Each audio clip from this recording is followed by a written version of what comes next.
She walked quietly into the lecture hall, a simple woman in a grey cardigan.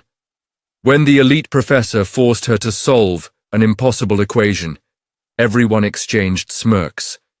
They were about to witness mathematics history and the most satisfying comeuppance this university had ever seen. The lecture hall at Texas State University buzzed with anticipation as Professor Richard Harrington made his way to the podium. His reputation preceded him, distinguished mathematician department head, and notorious for his disdain toward anyone he deemed intellectually inferior. Sarah Mitchell slipped into the back row, smoothing her simple grey cardigan over her white blouse. At 37, she stood out among the graduate students, but she wasn't there to blend in. She was there to learn today's symposium. We'll address Riemann's hypothesis and its implications for quantum computing. Harrington announced, his voice commanding immediate silence. His silver beard and tailored blue suit projected authority as his eyes scanned the room, landing briefly on Sarah. His mouth twitched with subtle disapproval. She'd seen that look before the quick assessment, the dismissal. It was the same look she'd received when she'd applied for the university's maintenance staff position 3 years ago. The symposium began with presentations from doctoral candidates. Sarah took meticulous notes, her eyes lighting up during discussions of mathematical theories. When the floor opened for questions, her hand remained down. Experience had taught her that people like her weren't expected to speak in rooms like this. During the break, Sarah overheard 2 students whispering, "Who's the cleaning lady taking notes?" One snickered, probably just auditing for continuing education credits. The other replied dismissively, "Harrington hates when non-mathematics people attend these things." Sarah gripped her notebook tighter, but maintained her composed expression. They didn't know that mathematics had been her companions in childhood, that she taught herself advanced calculus between night shifts while raising her daughter alone. They couldn't see the equations that danced in her mind when she closed her eyes as the symposium resumed. Professor Harrington presented his controversial approach to an unsolved mathematical problem. His explanation was elegant, but contained a subtle flaw Sarah immediately recognized. She'd spent countless nights exploring this very equation. "Any questions?" Harrington asked, his tone suggesting he expected none worth answering. The room remained silent until Sarah almost involuntarily raised her hand. The moment her arm went up, she regretted it. Every head turned. Professor Harrington's eyebrows rose in mock surprise. "Yes, ma'am," he said, deliberate condescension coding his words. "I was wondering about the variable transformation in step 4, Sarah said, her voice softer than intended. "Wouldn't that create inconsistencies when applied to the boundary conditions?" The room went silent. Several students exchanged glances. Professor Harrington's expression hardened. "Your name?" he demanded. "Sarah Mitchell." "And your department?" Sarah hesitated. "I work in facilities management." A ripple of whispers spread through the audience. Harrington's face shifted from surprise to amusement. "Facilities management here," repeated, letting the words hang in there. "How interesting." "And you believe you found an error in my work?" Sarah's cheeks flushed. "Not an error. Exactly, just a potential complication that..." Perhaps Harrington interrupted. "Instead of questioning established mathematical principles, you should focus on more accessible pursuits." Several students laughed. Sarah felt her face burn hotter as she shrank back into her seat, wishing she'd never raised her hand. What neither she nor anyone else in that room knew was that this moment of humiliation was about to become the catalyst for an extraordinary revelation. Professor Harrington wasn't done. Having found an easy target, he seemed determined to make an example of Sarah. "Since our guest from facilities management has such confidence in mathematical theory," he said, straightening his tie with deliberate slowness, Perhaps she'd like to demonstrate her expertise. He gestured toward the chalkboard. Come.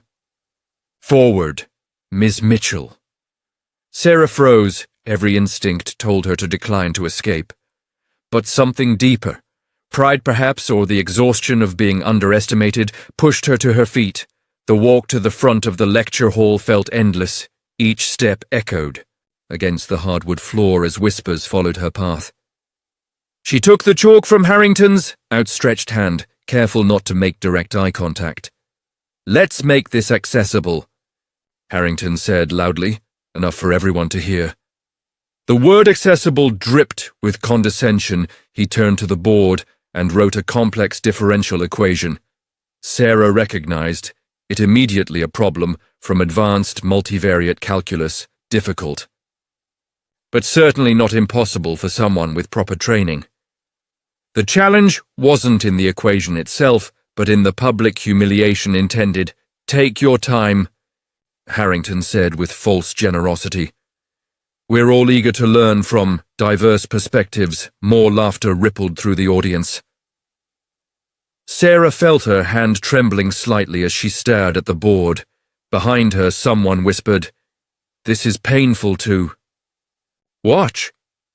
Elizabeth Chen, a visiting professor from MIT seated in the front row, frowned at Harrington's display but remained silent, watching Sarah with curious interest. Sarah took a deep breath. The numbers and symbols on the board began to arrange themselves. In her mind, falling into patterns she'd recognized since childhood.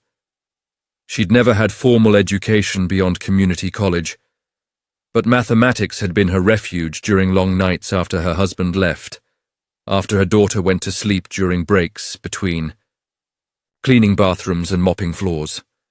She raised the chalk and made her first mark. Perhaps we should simplify. Harrington began but stopped when he saw Sarah confidently writing. The room grew quiet as she worked methodically through the problem. Her initial nervousness faded as she lost herself in the elegant dance of mathematics. She wasn't in a judgmental lecture hall anymore. She was in her own mind where numbers had always made perfect sense. After 2 minutes of absolute silence, Sarah finished. The final step placed the chalk down and stepped back. Harrington stared at the board, his expression shifting from smugness to confusion. He scanned her work, looking for mistakes, but found none. The solution was not only correct, but executed with surprising elegance. That's correct, he admitted reluctantly. Though anyone with basic calculus training could have managed it, Dr. Chen's eyebrows raised slightly as she exchanged glances with a colleague. Harrington, unwilling to concede defeat so easily, quickly erased the "But let's try something more challenging," he said, the edge in his voice more pronounced. "Something from my current research." He wrote a new equation, one Sarah didn't immediately recognize. This wasn't standard curriculum. It was cutting-edge theoretical mathematics, the kind published in specialized journals. This problem has implications for quantum computing encryption, Harrington explained to the room, though his eyes remained fixed on Sarah. If you'd prefer to return to your seat, I would certainly understand. The challenge hung in the air like a gauntlet thrown. The room held its collective breath, waiting for Sarah's retreat. Instead, she picked up the chalk again. Sarah examined the new equation, her initial confidence wavering. This was different. Complex abstract with notations he'd never encountered in herself. Study. For a moment, doubt crept in. Maybe she had overstepped. Maybe Harrington was right about her place. The silence in the room grew heavier. As seconds ticked by, students leaned forward.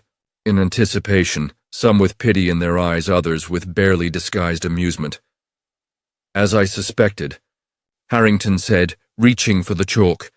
Perhaps we should continue with the symposium. Wait, Sarah said quietly, pulling the chalk back. Something had clicked, a pattern within the chaos of symbols. She remembered an article she'd read last month during her lunch break, hunched over a library computer. It had discussed a novel approach to quantum encryption mathematics. She began to write slowly at first, then with growing confidence. The tension in the room shifted as students exchanged confused glances. Even Harrington's smug expression faltered as he watched Sarah work through the problem with unexpected skill. Dr. Chen sat forward, her eyes widening as she watched Sarah's approach. It wasn't just that Sarah was solving the problem, she was taking an unconventional in route one that showed remarkable intuition. Halfway through the solution, Sarah paused, frowning at her work. There was a barrier. The equation seemed to lead to a dead end. Harrington's mouth curled into a satisfied smile. A valiant attempt, he said, reaching again for the chalk. Sarah didn't relinquish it. Instead, she stared at the board, her mind racing. The room faded away as she focused entirely on the problem before her. Then, like a key turning in a lock, she saw the pathway forward, an elegant transformation that would simplify the entire equation. She began writing again more confidently now. The scratching of chalk against board was the only sound in the hushed hall. When she applied her transformation, audible gasps came from the front row where the senior faculty sat. Dr. Chen whispered something to her colleague, who nodded vigorously. Harrington's face had lost all colour. He was no longer watching. Sarah's solution with disdain, but with growing alarm. What she was doing shouldn't have been possible, especially not from someone without formal training. That's not the standard approach, he said. Sharply, Sarah didn't respond. She couldn't. She was too deeply immersed in the mathematics in a state of flow she'd experienced all her life. When working with numbers, she wasn't just solving Harrington's problem, she was improving upon it, finding efficiencies he hadn't seen. As she neared completion, tensions had shifted dramatically. The students, who had laughed earlier, were now silent, their expressions a mixture of confusion and respect. The professors in the front row were whispering urgently among themselves. Harrington himself seemed caught between contradictory impulses, a desire to maintain his authority and a professional fascination, with the mathematical insight unfolding before him. Sarah had nearly reached their solution when Harrington suddenly moved to the board, examining her work closely. His finger traced one particular transformation she had used. "This simplification," he said, his voice tight with contained emotion. "Where did you learn it?" Sarah finally looked at him directly. "I didn't learn it, I just saw it." Their eyes met in a moment of silent confrontation, the prestigious professor and the maintenance worker standing before an equation that was bridging their worlds in ways neither had anticipated. Before Harrington could respond, Dr. Chen stood up from her seat. "That's the Loi Takahashi method," she said, her voice carrying across the hall. "Except it was only published in the International Journal of Quantum Mathematics last month." She fixed Sarah with an intense stare. "How could you possibly know about it?" The question hung in the air as every eye in the room turned to Sarah. Sarah stared at the chalk in her hand, suddenly aware of the crossroads before her. For years, she had hidden her ability. Convinced that no one would believe a single mother working maintenance could understand advanced mathematics, she'd been comfortable in the shadows, learning quietly, keeping her passion private, but now exposed. In the spotlight, she had to choose retreat into the safety of anonymity, or stand in her truth. "I didn't know it was called the Loi Takahashi method," she said, her voice stronger now. "I've never had formal training beyond community college." "Impossible, Harrington," scoffed Reen. Though his voice lacked conviction, these concepts require years of specialized education. Dr. Chen approached the board, examining Sarah's work more closely. Yet here it is, perfectly executed. She turned to Sarah. How Sarah took a deep breath. The weight of everyone's attention pressed against her. In that moment, she thought of her daughter Lily, who was working double shifts to save for college, a daughter who had watched her mother shrink herself for years to avoid judgment. Mathematics has always made sense, Tome. And Sarah said simply, "When I look at equations, I see patterns, connections, solutions reveal themselves if I look long enough." A student in the third row spoke up. "But you work in maintenance. Why aren't you?" "Because life happens," Sarah interrupted, a hint of steel entering her voice. "I had my daughter young, her father left, I needed stable work with health insurance." She gestured to the partially completed solution on the board. "This doesn't pay bills or provide health care for a child." The room fell. Silent as the reality of her circumstances settled over the academic audience. "But why attend this symposium?" Harrington asked genuinely, puzzled now rather than condescending. Sarah met his gaze steadily. "Because I love mathematics. Because learning doesn't stop when life gets complicated." The chalk felt heavy in her hand as she turned back to the board. The unfinished equation waited along with a decision that would change the trajectory of her life. She could stop now, return to her seat, go back to her predictable existence, or she could finish what she started and fully reveal the mind she'd hidden for so long. Sarah lifted the chalk and turned to face the problem once more. Her hand no longer trembled. "I'm going to finish this," she said, more to herself than to the room full of academics. And with that simple declaration, Sarah Mitchell stepped into her power, ready to show these elite mathematical minds exactly what a simple woman from facilities management could do. Sarah turned. Back to the board, chalk poised. The room fell completely silent, a hush so profound that the scratch of chalk against blackboard echoed like thunder. Her mind cleared as she entered the world of pure mathematics, where social hierarchies and academic credentials meant nothing against the absolute democracy of correct answers. She worked through the remainder of the problem with fluid grace, her hand moving confidently across the board. When faced with a particularly thorny section, she paused, tilted her head slightly, then took an unexpected approach, creating a substitution that simplified the entire equation. Dr. Chen gasped audibly. "She's using dimensional analysis to collapse the quantum variance," she whispered too. Her colleague, "I've never seen anyone approach it that way." Harrington stood rigid, his expression unreadable, as Sarah's solution unfolded. It wasn't just correct, it was innovative, elegant, the kind of mathematical thinking that went beyond mere calculation. When Sarah placed the final value in a neat box and stepped back, no one spoke. The solution glowed on the blackboard like a revelation. It wasn't just that she had solved Harrington's challenge.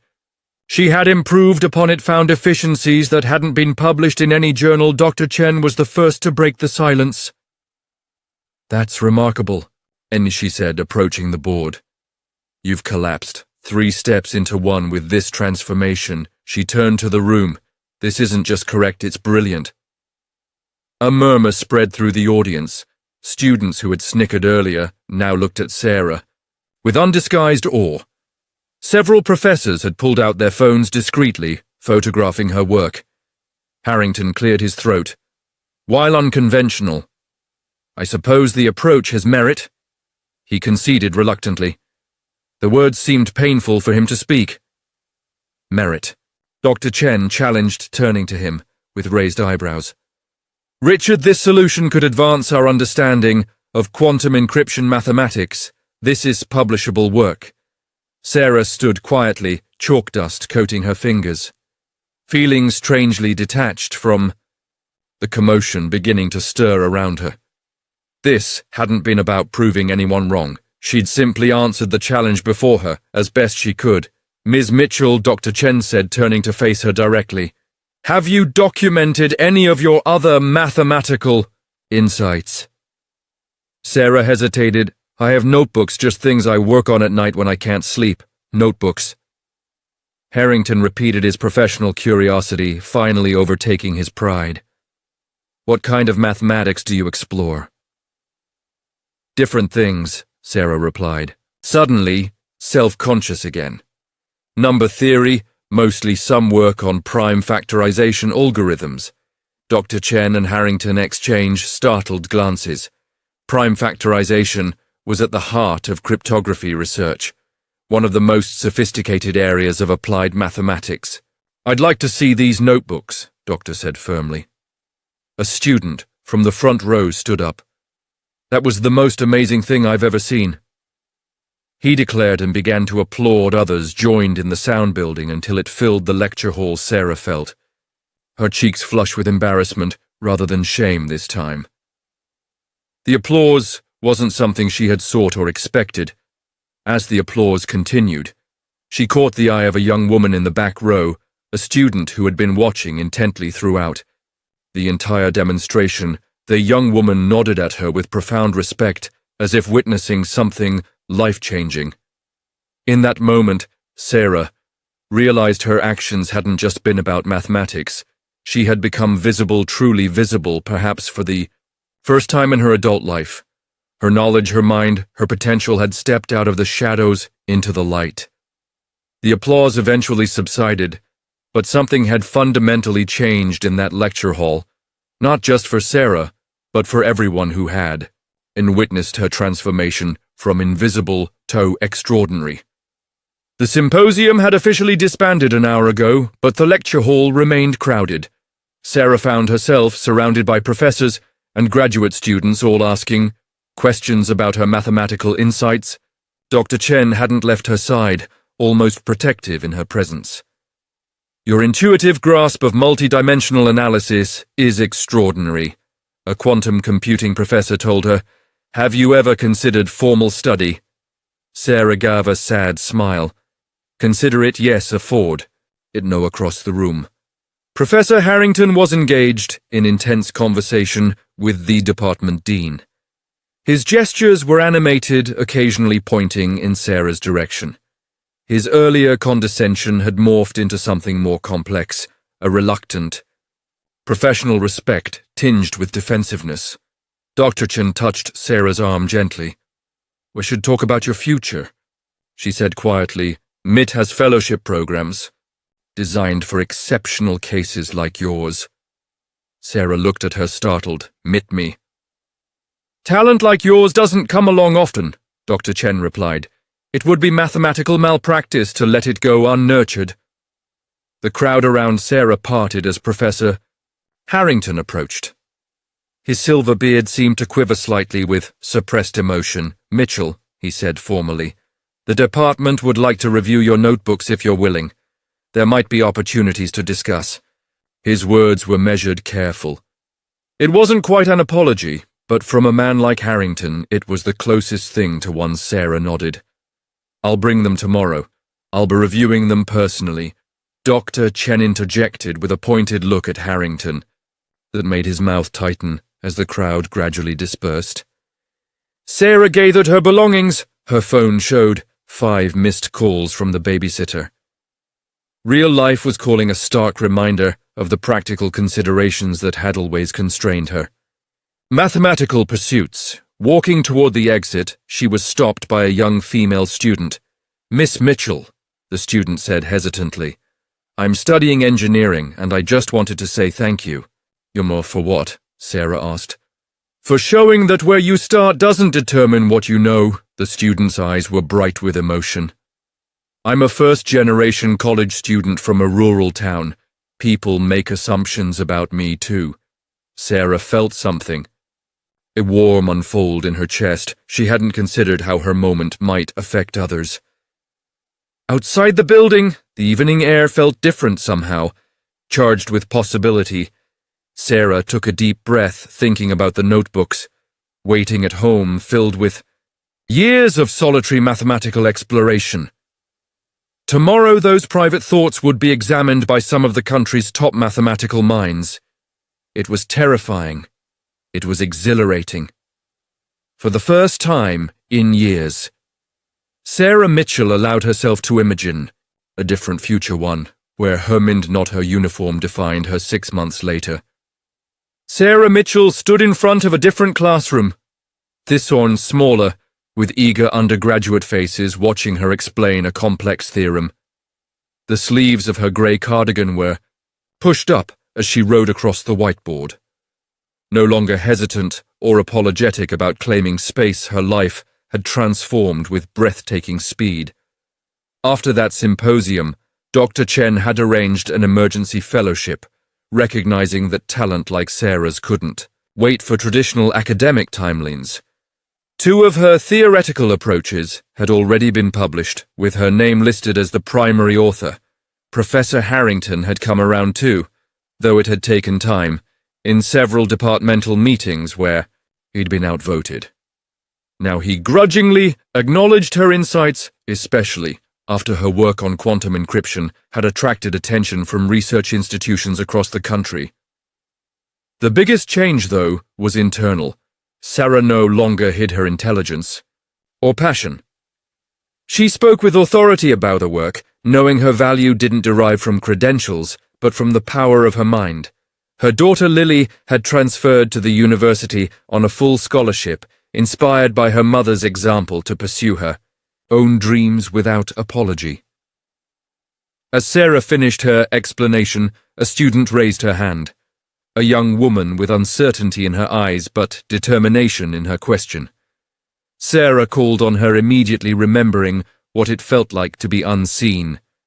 Never be afraid to raise your hand, she told her students. The question you're afraid to ask might change everything, not just for you, but for everyone in the room. If Sarah's journey from overlooked to extraordinary touched your heart, remember that genius exists in unexpected places, often hidden by circumstances, not lack of ability. Who might you be underestimating in your own life? We'd love to hear your stories of hidden talents discovered. Where are you watching from today? Share in the comments below. If you enjoyed this story of recognition and transformation, please subscribe for more glimpses of extraordinary moments that change lives forever.